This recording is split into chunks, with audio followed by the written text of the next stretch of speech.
Bonjour à tous, je suis Maya, je suis cofondatrice de l'agence Les Causantes, qui est une agence de communication et de marketing digital. Moi, mon parcours, il est assez chaotique. J'ai commencé par être juriste, ensuite j'ai été journaliste avec un domaine particulier d'expertise qui est le milieu de l'enfance. Et puis ça tombe bien, parce que c'est un milieu que je maîtrise bien étant maman de 3 charmants enfants.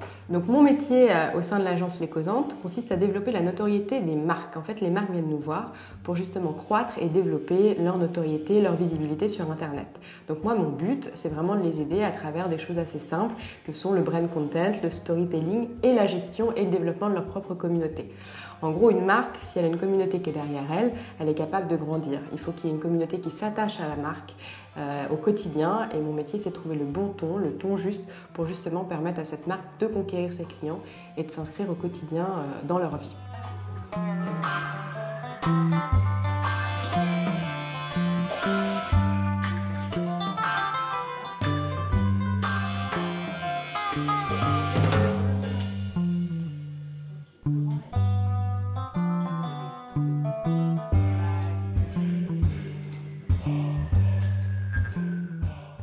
Aujourd'hui, à travers ce cours, je vais vous apprendre à créer une communauté, à la faire grandir sur Internet et surtout à la garder.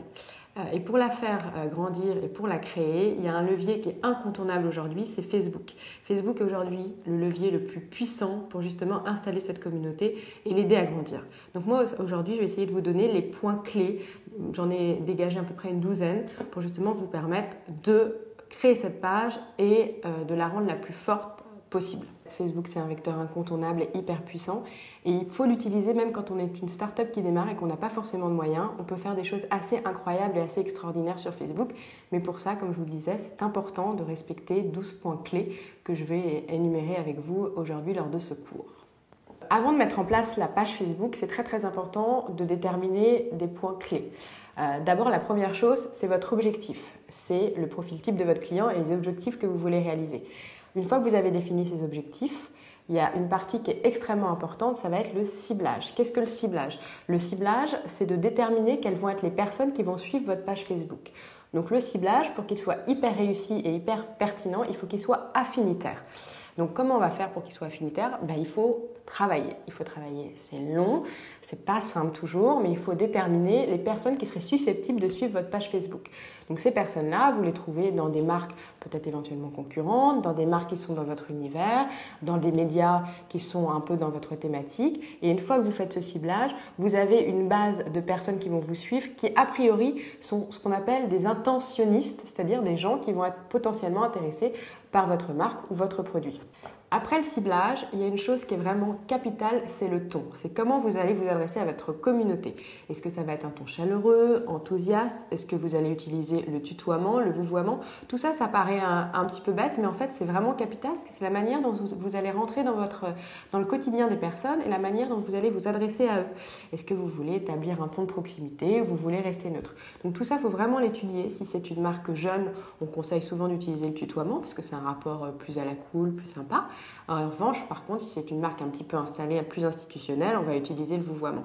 Mais tout ça, vraiment, c'est quelque chose de très important et c'est ce qui va contribuer à votre ADN et à votre image au quotidien. C'est très important d'avoir un ton concernant, de montrer que vous comprenez les gens et que vous rentrez dans leur quotidien.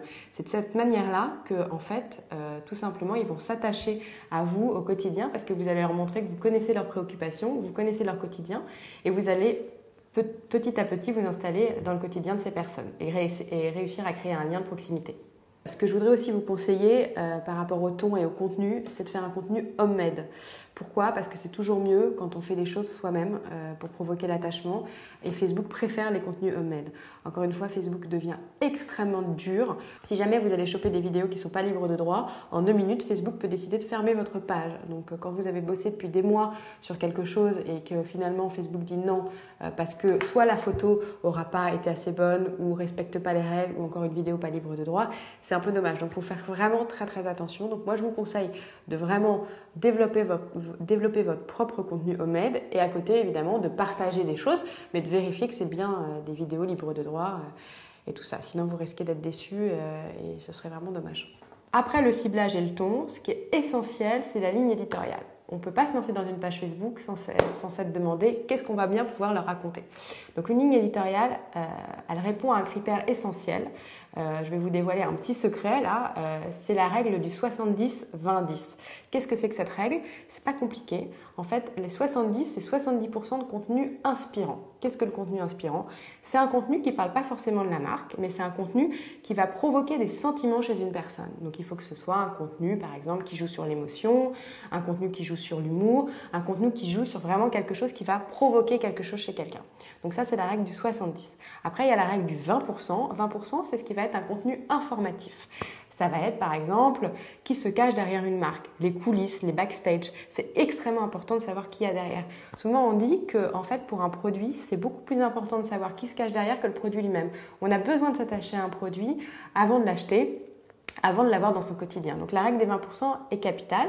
Et puis les fameux 10%, c'est plus, je dirais, un contenu à caractère commercial, où vous allez droit au but, où vous parlez d'un produit, vous parlez de la marque. Donc cette juste répartition des choses va vous permettre, en gros, c'est comme une personne. Plus vous allez rencontrer quelqu'un qui va y avoir des personnalités, des facettes de personnalités différentes, plus vous allez vous attacher. Donc cette règle, elle est essentielle pour réussir une ligne éditoriale. Après avoir parlé du ciblage, du ton, et de la ligne édito, il faut s'attaquer au chantier de la charte graphique.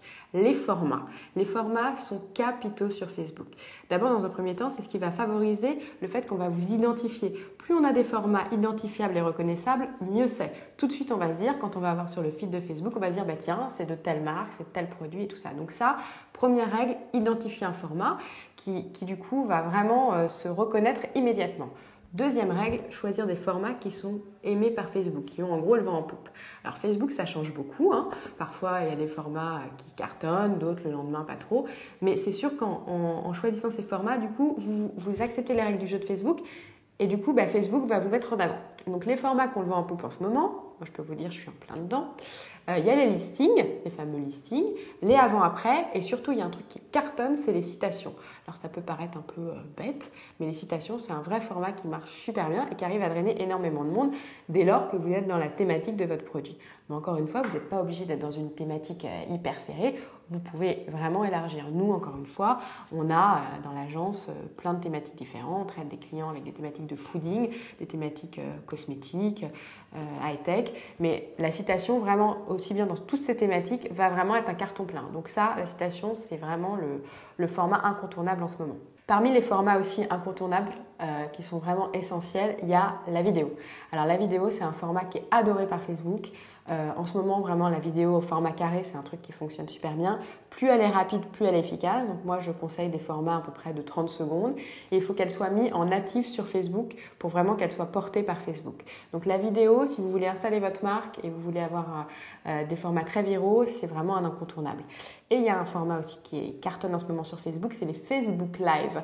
En gros, les Facebook Live, c'est en instantané. Vous vous branchez sur Facebook et puis vous faites partager un événement, un moment. Ça peut être un produit que vous faites découvrir ou vous êtes en plein événement et vous voulez partager ça avec votre communauté. Et ça, encore une fois, c'est un vrai booster de viralité et ça cartonne.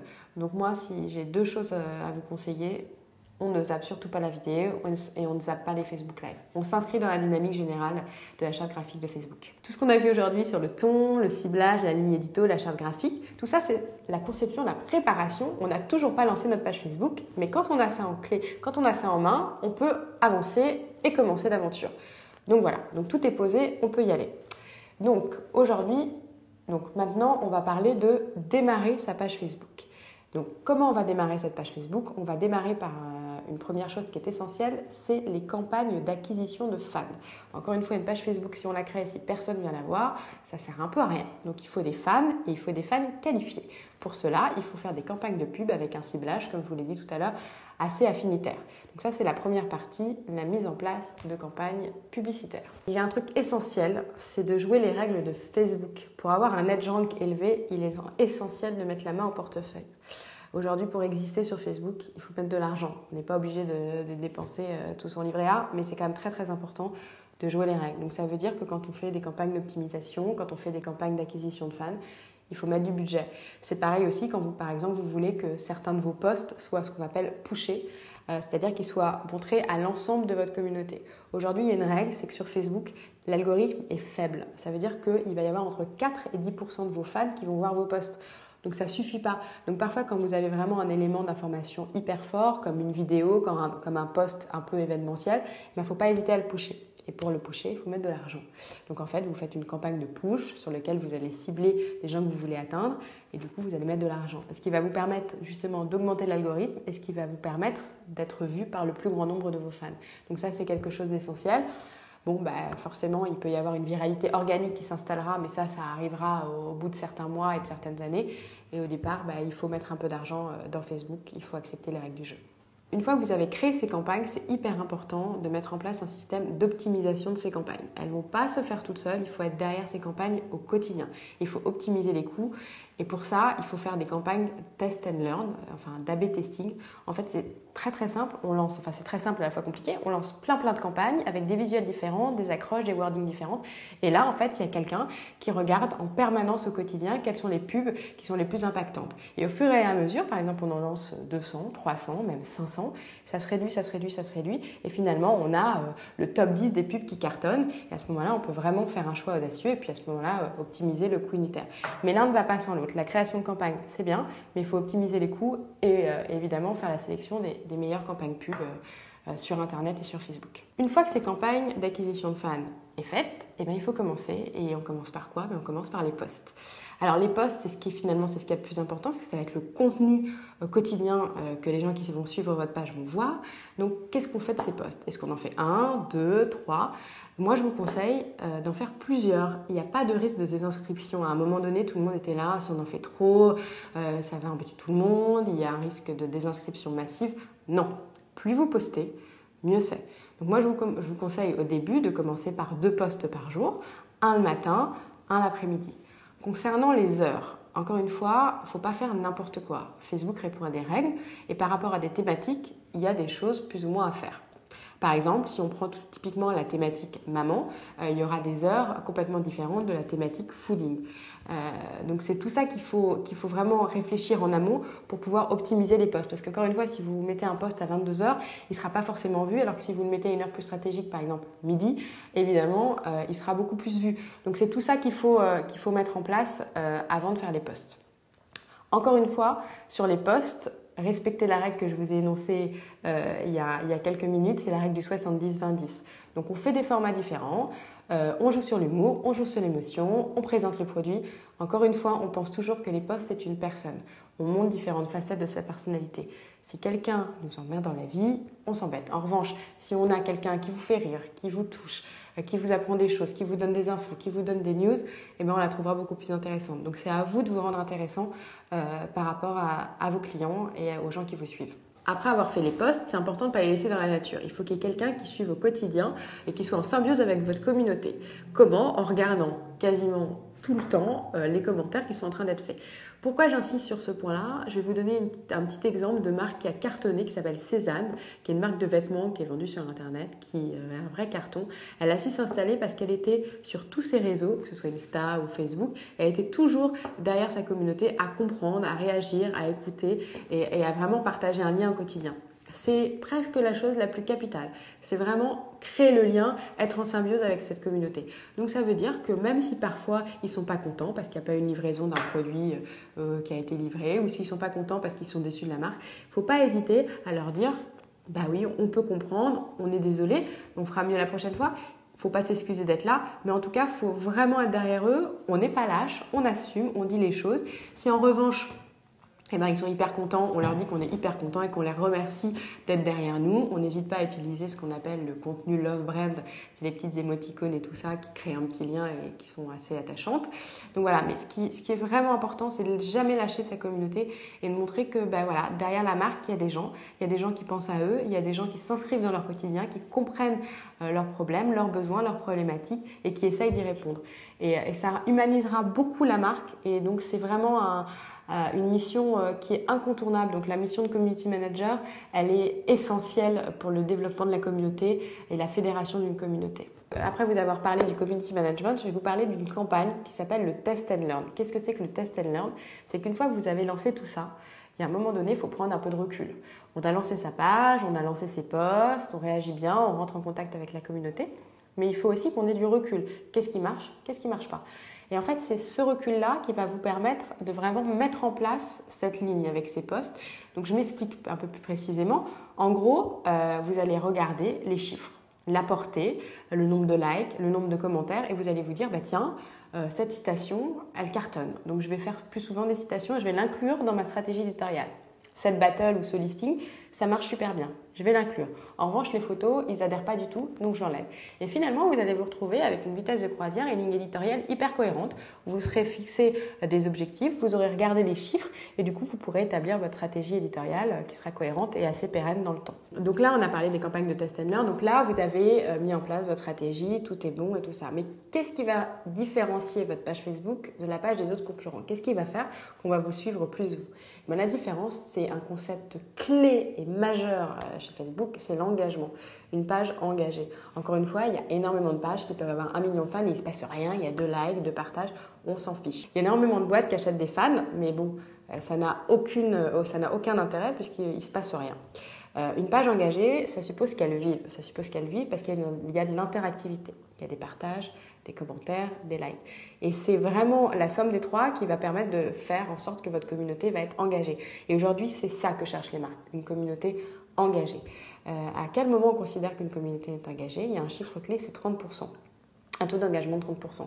À partir du moment où vous êtes dans ce taux-là, vous êtes considéré comme une page engagée qui vit. Et ça, c'est super encourageant pour les années à venir. Ça veut dire que votre communauté est là, elle vous suit, elle reste et elle va peut-être du coup consommer. Parce que c'est le but finalement de toute marque, c'est de s'installer dans la vie des gens, de vivre leur quotidien, de créer un attachement pour qu'après, évidemment, le but ultime, c'est qu'elle consomme. Donc c'est tout ça qu'il faut mettre en place, mais tout ce dont je vous ai parlé, tous les piliers, toutes les clés à mettre en place ont un but ultime, c'est créer cette communauté puissante et créer cette communauté engagée. Donc à travers ce cours, j'ai vraiment essayé de vous montrer que c'était pas si simple de faire une page Facebook, qu'il fallait vraiment respecter des règles du jeu de Facebook et qu'il fallait vraiment se poser, prendre le temps de définir ses objectifs, de définir sa ligne édito, sa charte graphique, de lancer ses campagnes. Ça prend du temps, donc il ne faut pas se précipiter. Il faut accepter d'être patient. Donc une fois que vous avez fait tout ça, il faut accepter d'être patient dans la concrétisation. Donc vous faites votre campagne de test and learn. Ça met environ 3 mois pour définir quelque chose qui fonctionne. Donc c'est pas grave si au début ça marche pas. Faut être patient. Au début vous avez 1, 2, 3 likes, vous avez 5000 fans. Plus ça grandit, mieux c'est. On dit qu'à partir de 30 000 fans, ça devient vraiment intéressant pour provoquer l'interactivité. Donc, il faut accepter aussi que ça fonctionne comme ça. Et une fois que c'est fait, eh ben, vous êtes très content. C'est hyper grisant de voir que vous avez une communauté qui vous suit, qui est derrière vous. Vous créez véritablement un lien. Et là, franchement, c'est génial et grisant. Et vraiment, encore une fois, malgré ce qu'on peut dire, parce que parfois on entend des gens au quotidien qui disent que Facebook, c'est pas forcément le média incontournable et qu'il y en a d'autres qui sont en train de se développer, Facebook reste le média incontournable, le média puissant pour installer une communauté aujourd'hui.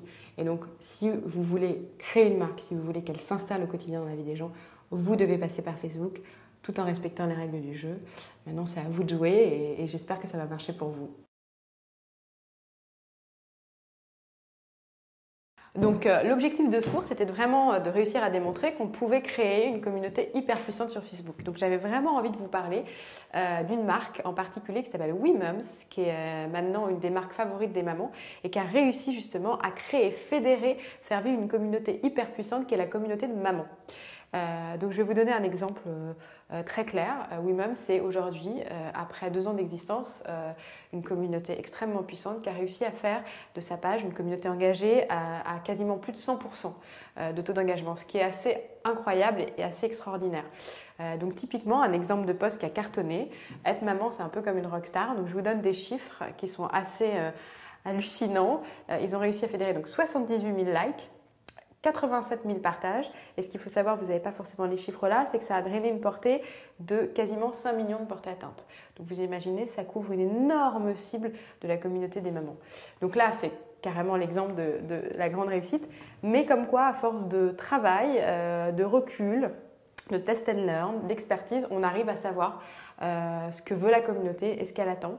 Et typiquement, ces formats-là ont été testés à multiples reprises. Là, typiquement, par rapport à ce que je vous avais dit tout à l'heure, on est dans l'humour, on est dans le listing, on est à un moment approprié de la vie de maman et donc on a réuni tous ces éléments clés qui nous permettent de faire un format qui a été un carton sur le Facebook de WeMoms.